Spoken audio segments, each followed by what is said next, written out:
여러분 안녕하십니까? 꼰대의사 내과 전문의 신경섭입니다.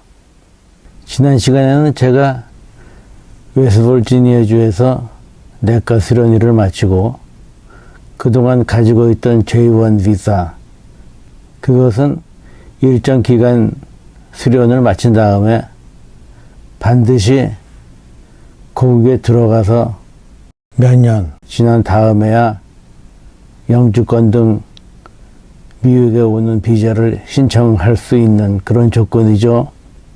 그렇다고 해서 몇 년 후에는 자동적으로 미국에서 받아준다는 그런 얘기는 아닙니다. 그때 다시 올 수 있는 새로운 형태의 비자나 영주권을 신청한다는 그런 말씀이죠. 그때 몇 년간 본국 거주 사항을 피하기 위해서 제가 그것을 J1 웨이브라고 하는데, 그것을 피하기 위해서 대신 의사가 부족한 무의천 진료 자리를 구했던 것까지를 제가 말씀드렸습니다. 오늘 보여드리는 이 인형은 제 와이프가 털실로 짠 것이로군요. 마스크도 하고 청진기도 이렇게 하고 있고 주머니도 있어요. 여기에는 글쎄 뭐가 들어있는지 돈은 아닌 것 같으네요. 수술장갑, 안에는 수술복, 신발까지 아주 정교하게 만들었습니다. 이 의사 가운이 바람에 날리는 것을 보니까 무슨 병원에서 바쁘게 왔다 갔다 하는 것 같죠. 필요할 때는 이 가운을 벗길 수도 있습니다. 머리 색깔도 이렇게 까맣고 생긴 것이 저보다 미남입니다. 제 와이프가 만든 것이에요. 제 와이프가 수술복 가운을 만든 다음에 털실이 남아서 이렇게 제 스웨터도 하나 만들어줬습니다. 뿐만 아니라 이 장갑도 제 와이프가 만들어준 것이죠. 손가락이 이렇게 나오기 때문에 전화나 컴퓨터도 쓸 수 있고요. 장갑을 끼고도 시계를 볼 수 있는 이런 장갑을 만들었군요. 아마 여러분들도 처음 보시는 그런 장갑일 거예요. 제가 레지던트를 졸업할 때 저 말고 또 다른 J1 비자를 가진 사람이 있어서 그 사람도 자리를 찾았고, 그때 H 비자를 가지고 있는 사람이 하나 있었어요. H1B이죠. 취업 비자라는 바로 그것입니다. 그 사람도 자리를 찾아 떠났는데 이 경우에는 무의촌이 아니라도 됩니다. H1B라는 취업 비자는 무의촌이 아니라도 자기를 쓰겠다는 사람이 비자 스폰서가 되면 그것으로 일을 시작하면서 영주권을 신청할 수 있는 그런 방법이죠. H1B 비자에 대해서 잠깐 말씀드리겠습니다. 그 비자는 꼭 무의촌에 가지 않아도 되고 자기를 쓰겠다는 병원을 구하기만 하면 되니까 J1 비자는 훨씬 용이하죠.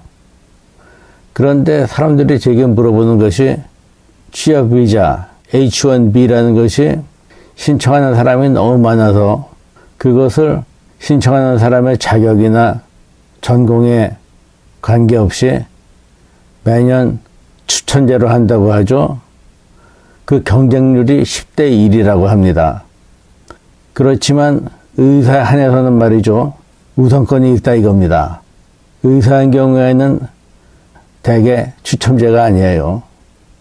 모든 경우에 그렇다는 것은 아니고 이민법에는 대학병원이나 연구기관에서 일하는 외국 의사에게 H1B 비자를 우선권을 준다고 되어 있었습니다만, 실제로는 꼭 대학병원이 아니라도 의사들에게는 우선권 혜택을 줍니다. 이를 확실히 하기 위해서는 이민 변호사를 선임하는 게 좋죠. J1의 경우도 그렇습니다.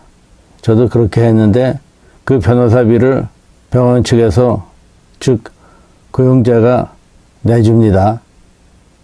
자기네가 필요한 사람이니까요.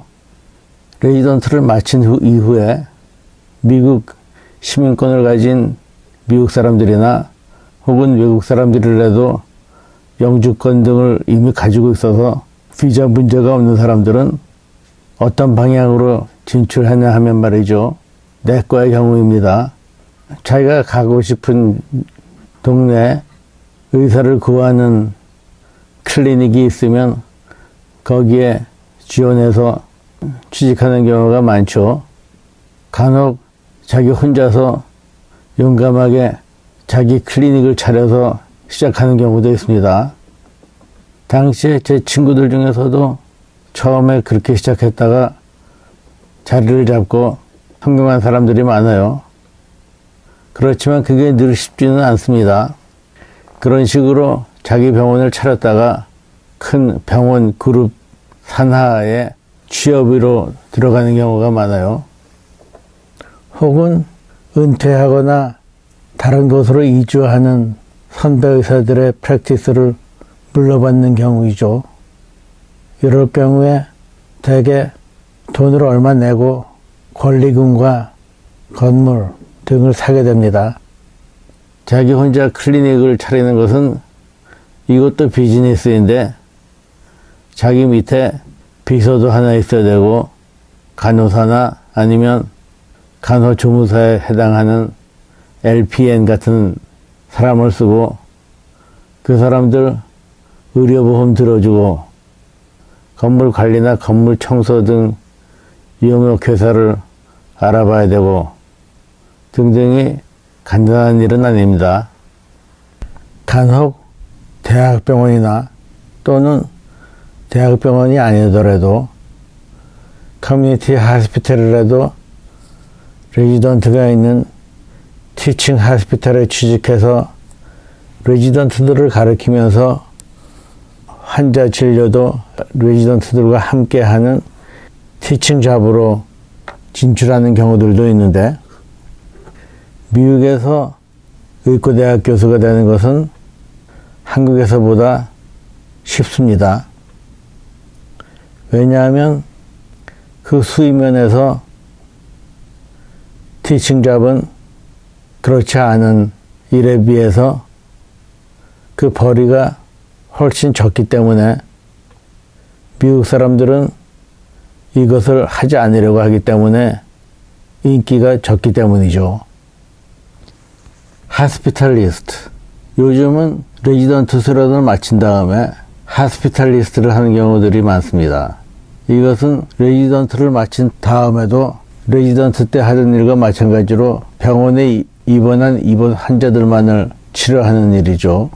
이것도 펠로우십이 따로 있기는 하지만 하스피탈리스트 펠로우십을 했다고 해서 병원에 취직할 때 다른 사람보다 더 유리한 것은 아닙니다. 레지던트 때 하던 일의 연장이니까요.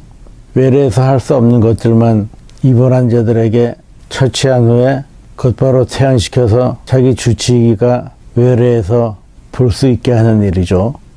내과의 외래 클리닉에서 환자를 보는 경우에 자기 환자가 병원에 입원해야 될 정도가 되면 그것을 자기가 병원에 입원시켜서 자기가 회진 돌면서 치료할 수는 있습니다만 병원과 클리닉을 왔다 갔다 하는 일이 쉽지 않기 때문에 대개는 입원 환자는 하스피탈리스트한테 맡기는 경우가 많습니다. 이것은 병원에 소속되어서 병원으로부터 월급을 받는 경우도 있고요. 아니면 하스피탈리스트를 많이 고용해서 이 병원 저 병원에 공급해주는 그런 회사에 소속돼서 일하는 경우들도 있습니다.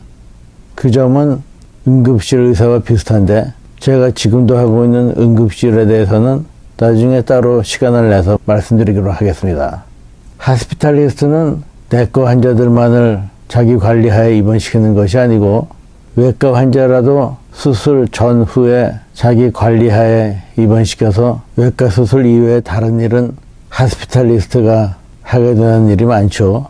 이럴 경우 외과 의사가 내과 의사 하스피탈리스트에게 자기 환자를 봐달라고 의뢰하는 경우입니다. 하스피탈리스트들이 하는 일을 보면 대개 일주일 동안 병원에서 일하고 그 다음 일주일은 완전히 쉬고 또 일주일 후에 와서 또 다시 일주일 동안 일하고 그런 경우들이 많이 있어요. 일하는 일주일이라도 한시도 쉬지 않고 계속 일한다는 그런 말씀은 아니고요. 낮에만 일한다든지 밤에만 일한다든지 그런 경우들입니다. 이야기가 길어지니까 오늘은 여기까지만 하고요. 다음에 이야기를 계속하겠습니다. 감사합니다.